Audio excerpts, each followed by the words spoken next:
A student decides to investigate how the height of an object is dropped from affects the velocity of the object as it reaches the ground.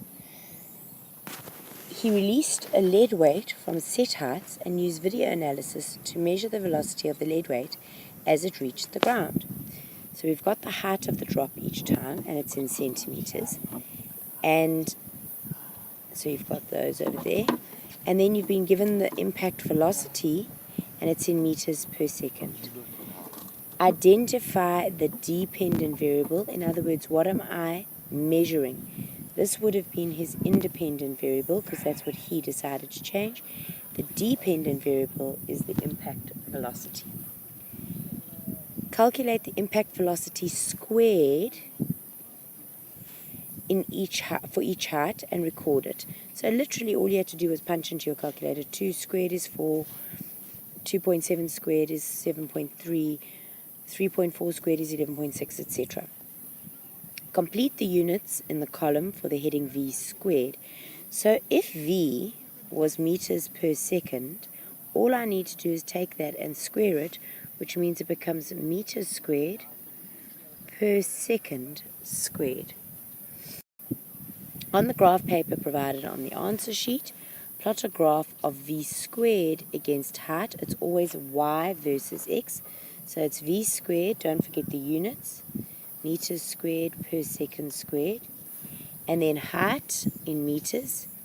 Then you have to put even spaces up here, so let's go with 5, 10, 15, and 20. Don't forget to put your 0 value in, and then your height 0,2. Remember you want it in meters. It did tell you to change your height values into meters, so 0,2, 0,4, etc. You then plot each of the points, and you find that it turns out to be a direct proportionality, which, by the way, was what we talked about in the multiple choice earlier on, that the height is directly proportional to the velocity squared. A straight line graph is described by the equation y is equal to mx plus c, and we've got that information as an equation of motion. Use your knowledge from the gradient. We had to calculate the gradient first. Let's first calculate the gradient to determine acceleration. So we'll come back to that in a second. Let's first get our gradient over there. Gradient is y2, and I'm going to take 22,1 minus y1, 16. I've chosen 2 points on my graph, that one, and I come down and I choose my x value and I choose my y value. So those are the y values, 1,2 minus 0,8, and I land up with a gradient of 17,5, more or less. Don't forget that this here was meters squared per second squared, and this over here was meters. So what you're landing up with is that your unit is going to turn out to be, if I cancel here, meters per second squared. And if it's meters per second squared, you actually have an acceleration value. Not quite, because there's this 2 business going on, but we'll come back to it in a second. Next thing we're going to do is we're going to say that if I were to take y and I were to take x is going to be the height. So that's my x value over there. And then you have, remember these were being dropped, so my initial velocity c and my y-intercept over here are all 0. Then what have I got? My gradient is 2 times a. Any consolation, this is a level 4 question, and you find that 2a is equal to the gradient over there, and it's equal to 17,5. So the acceleration is equal to 8,75 meters per second squared. Then it says calculate the percentage error in the acceleration due to gravity, determined in 2.6 if the experiment is performed at sea level. Well, if it's performed at sea level, we expect A to be equal to 9,8 meters per second squared. That is what's on our data sheet. So what is the percentage error? I take the value that I've got and I say it really should be 9,8, so I subtract 9,8, and I get a value, divide that by 9,8 times by 100 and get the percentage error. The other thing I could have done is I could have said 8,75 divided by 9,8 times 100, and I can see that I'm actually 89% accurate.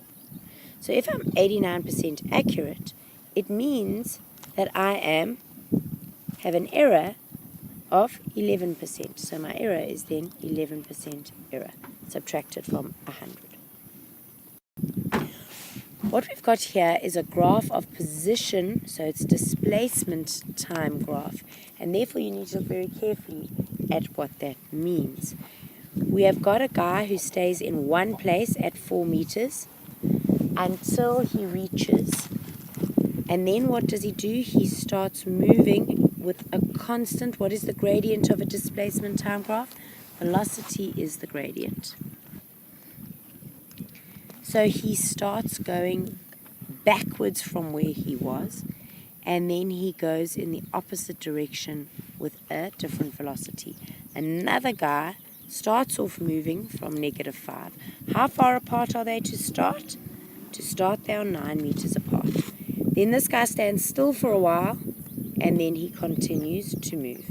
Let's see what questions they ask us. Describe the motion of player K between seconds 3 and 8. So in other words, we are interested in that part of the motion, and we can see that it is a gradient, it is a straight line, so it is a constant velocity, and if you prefer you can even say a constant negative velocity because it links to the slope.